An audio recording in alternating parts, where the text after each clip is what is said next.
আসসালামু আলাইকুম রহমতুল্লাহি ওবরকাতুহু।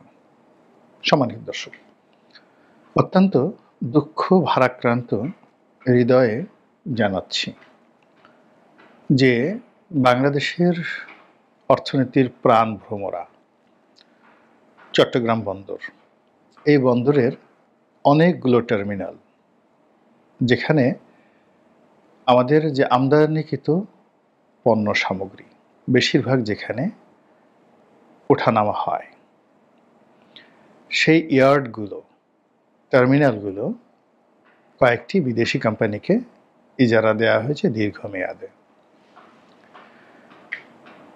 বাংলাদেশের রাজনৈতিক অঙ্গনে যে অল্প কয়জন মানুষ বন্দর ব্যবস্থাপনা, বন্দর পরিচালনা এবং বন্দরের ব্যবসা বাণিজ্য সম্পর্কে কিছুটা বাস্তব অভিজ্ঞতা রাখেন, আমি তাদের মধ্যে একজন। এই বন্দরকে কেন্দ্র করে সেই গত ৩০-৩৫ বছর ধরে আমি ব্যবসা বাণিজ্য করছি।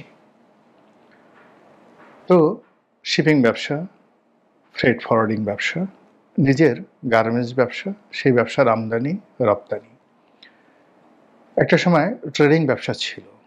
এই সব ব্যবসার কারণে চট্টগ্রাম বন্দরের প্রতিটি অলি গলি, আনাচে কানাচে আমার যে পদচিহ্ন রয়েছে, এবং চট্টগ্রাম বন্দরের যে পরিবেশ পরিস্থিতি, কর্ণফুলী নদীর স্রোত, জাহাজের হাক ডাক, শ্রমিকদের চলাফেরা আমার হৃদয়ের সঙ্গে মিশে আছে। ঠিক সেই জায়গাটিতে যখন বিদেশিদের থাবা পড়েছে, হাত পড়েছে, এটা আমাকে যে কি পরিমাণ বেদনা আহত করেছে, কি পরিমাণ আহত করেছে, মনের গহীন অরণ্যে যেভাবে আর্তচিৎকার দানা বেঁধে উঠেছে, এটা কেবলমাত্র চট্টগ্রাম বন্দরের সঙ্গে যারা আমার মতো লক্ষ লক্ষ মানুষ জড়িত আছেন তারাই টের পাবেন। আর দেশ এবং জাতি তারা টের পাবেন আরও ৫-১০ বছর পর, যেটা আমরা এখন টের পাচ্ছি। যেভাবে চট্টগ্রাম বন্দর ইজারা দেওয়া হয়েছে, এভাবে কখনো কোনো দেশে ইজারা দেয়া হয় না।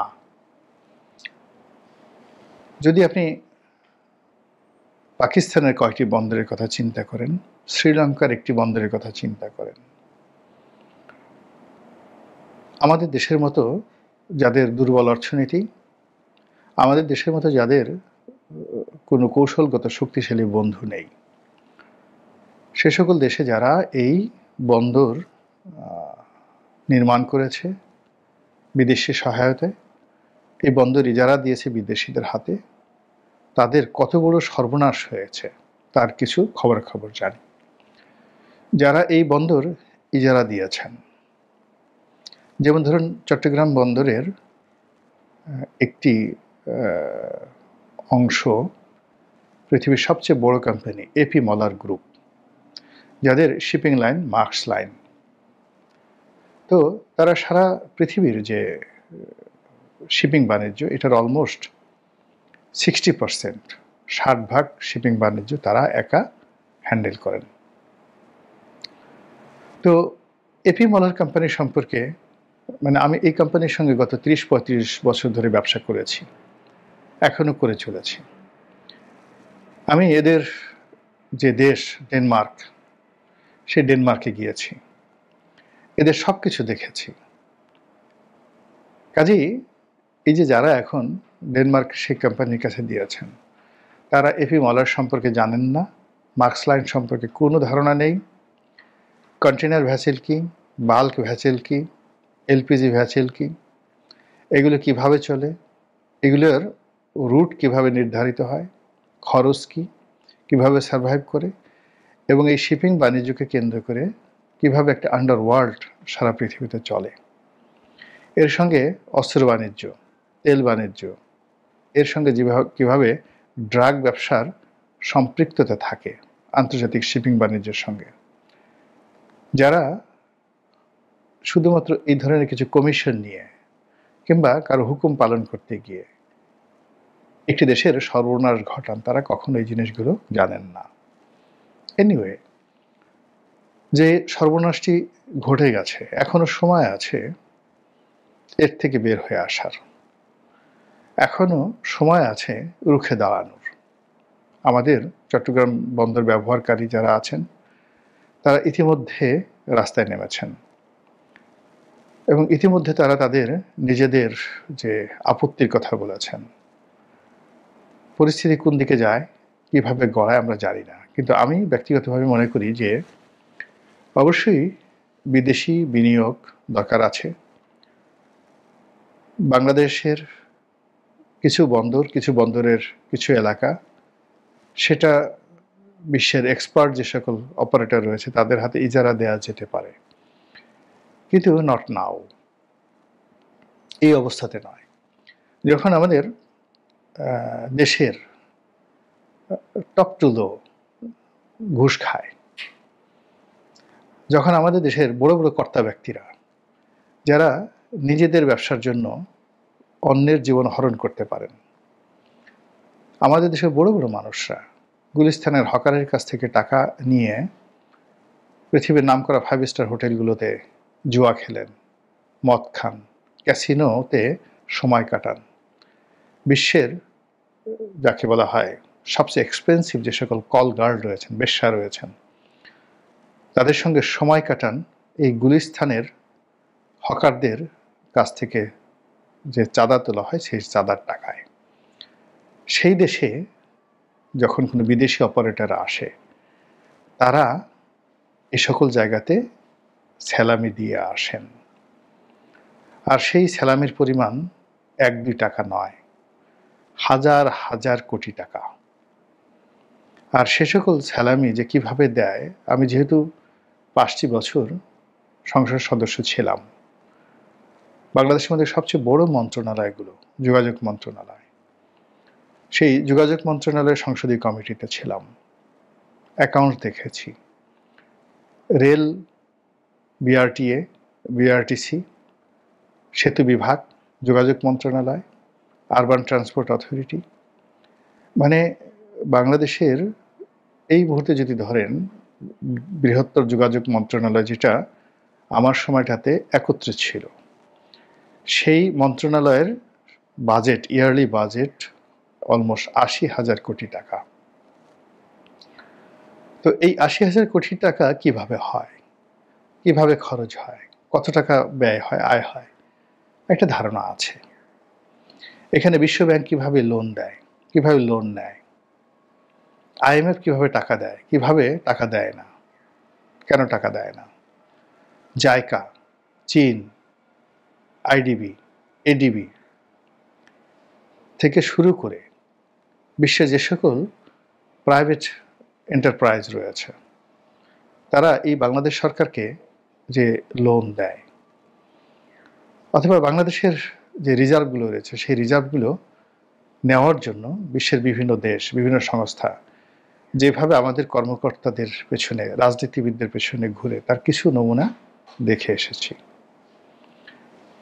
এ সকল জায়গা থেকে বাঁচার জন্য যে সততা দরকার, ন্যায়পরায়ণতা দরকার, উইল ফোর্স দরকার, দেশপ্রেম দরকার, শিক্ষা দরকার, নীতি এবং নৈতিকতা দরকার, এটি আর যাই হোক না কেন আমাদের রাজনীতিবিদদের মধ্যে আমি এটা দেখিনি। কাজেই এরকম একটি ভঙ্গুর রাজনৈতিক অবস্থা,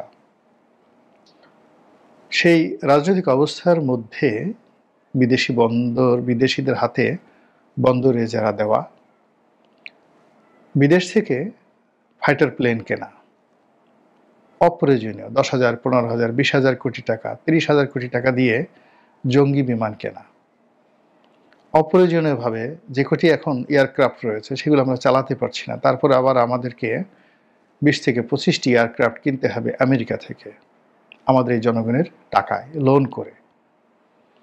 এই জিনিসগুলো ভাবলে বিষণ্ণতায় মন ভরে যায়। মানুষ এত খারাপ হয় কি করে? এই যে একটা ভূমিকম্প হলো, যেভাবে ভূমিকম্প হলো আমরা সবাই মরে যেতে পারতাম, এবং আরও 20 থেকে 25 বার এই দেশ ভূমিকম্পের কবলে পড়বে খুব সাম্প্রতিক সময়, এরকম সতর্কবার্তা জারি করা হচ্ছে। আর সেই ভূমিকম্পে বঙ্গভবন ঝরে পড়বে না, যমুনা ঝরে পড়বে না, ক্যান্টনমেন্টের যে মিলিটারি হেডকোয়ার্টার এটা ভেঙে পড়বে না, কিংবা আমি যেখানে বসে আছি আমার বাসভবন ভেঙে পড়বে না, এই গ্যারান্টি আপনাকে কে দেবে বলেন?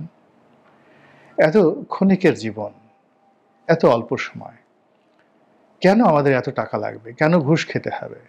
কেন ক্যাসিনোতে যেতে হবে? কেন দেশ বিরোধী চুক্তি করতে হবে? কেন বিদেশিদের কাছে মাথা নোয়াতে হবে? কেন মীর জাফর হতে হবে? কেন জগৎ শেঠ হতে হবে? কেন রবার্ট ক্লাইভকে, ইস্ট ইন্ডিয়া কোম্পানিকে আবার বাংলাদেশে ডেকে নিয়ে আসতে হবে? এই জিনিসগুলো আমার মাথায় ঢুকছে না। আমাদের দেশে মীর জাফর মারা গেছে, সে কেন মীর জাফর হয়েছিল? তার কি লাভ হয়েছে? আমি এখন পর্যন্ত বুঝতে পারি না। কেন লোভের পিছনে ঘুরতে হবে? কেন ক্ষমতার পিছনে ঘুরতে হবে? কেন মন্ত্রী, এমপি, প্রধানমন্ত্রী হতেই হবে? কেন মানুষ হওয়া যায় না? শুধুমাত্র একজন সাধারণ মানুষ হিসেবে বেঁচে থেকে মহান আল্লাহ রাব্বুল আলামিন আপনার প্রতি যে নিয়ামত দিয়েছেন, সেই নিয়ামতের শুকরগুজার করে আল্লাহর যে সাধারণ যে হুকুমগুলো রয়েছে, নামাজ পড়ো, সত্য কথা বলো, ন্যায়ের পথে চলো, স্বাভাবিক জীবনযাপন করো, এই জিনিসগুলো করলে অসুবিধাটা কি বলেন তো? কেন আমাকে মিথ্যা কথা বলে, জনগণের হক নষ্ট করে, দেশের হক নষ্ট করে, আল্লাহর হক নষ্ট করে এই জমিনে কেন বিপর্যয় তৈরি করতে হবে? ফিতনাকে কেন তৈরি করতে হবে? ফ্যাসাদ কেন তৈরি করতে হবে? আর সেই কাজগুলো এই সময়টাতে যেভাবে হচ্ছে, বিশ্বাস করেন যদি আপনার বিবেক থাকে, বোধ থাকে, আপনি ঘুমাতে পারবেন না। আমি খুব ক্ষুদ্র মানুষ, কন্টেন্ট তৈরি করি, জীবনে অনেক কিছু করার চেষ্টা করেছি, অনেক কিছু হয়তো আল্লাহ করার সুযোগ দিয়েছেন। এখন যে কাজগুলো করছি সেই কাজগুলো আন্তরিকতা নিয়ে করার চেষ্টা করছি। আপনাদেরকে সচেতন করার জন্য যে কথাগুলো বলছি, আল্লাহ আমাকে তৌফিক দান করুন যেন আরও সুন্দর করে আপনাদেরকে বুঝিয়ে বলতে পারি। আর কিয়ামতের দিন আমার জবানের যে হক রয়েছে আমি যেন সেটা আদায় করতে পারি, এবং এই কাজের জন্য যেন আল্লাহর দরবারে আমাকে নত যেন হতে না হয়, ছোট হতে না হয়। আমি যেন বলতে পারি যে হে আল্লাহ, তুমি আমাকে যে দায়িত্ব দিয়েছিলে, বলার ক্ষমতা দিয়েছিলে, জ্ঞান দিয়েছিলে, গরিমা দিয়েছিলে, এগুলো দিয়ে আমি বলেছি বাংলাদেশের চট্টগ্রাম বন্দর যখন ডিপি ওয়ার্ল্ডকে দেওয়া হচ্ছিল আমি প্রতিবাদ করেছি। যখন এপি মলার গ্রুপকে চট্টগ্রামের একটি বন্দর দেওয়ার কথা হচ্ছিল তখন আমি প্রতিবাদ করেছি। কিন্তু আফসোস, তোমার জনগণ সাড়া দেয়নি। তুমি যাদেরকে শাসক নির্বাচিত করেছিলে সেই শাসকরা সতর্ক হয়নি। তারা তাদের নিজেদের স্বার্থ, ব্যক্তি স্বার্থ কিংবা ক্ষমতা আঁকড়ে ধরার জন্য তাদের যে লোভ, লিপ্সা এবং লালসা, সেই লালসার খপ্পরে পড়ে তারা তোমাকে ভুলে গিয়েছিল, তোমার হুকুমকে ভুলে গিয়েছিল। আল্লাহ, তুমি আমাকে মাফ করে দাও। আসসালামু আলাইকুম রহমতুল্লাহি ওয়া বারাকাতুহু।